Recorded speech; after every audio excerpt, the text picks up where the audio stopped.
тебя простить. Ты же знаешь, я не хотел.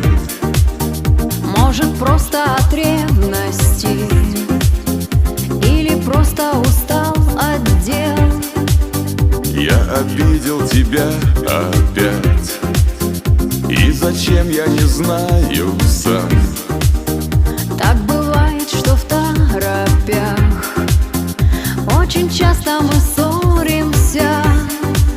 Когда зима в душе пройдет, когда растает в сердце лед, мы будем ночи напролет с тобой вместе.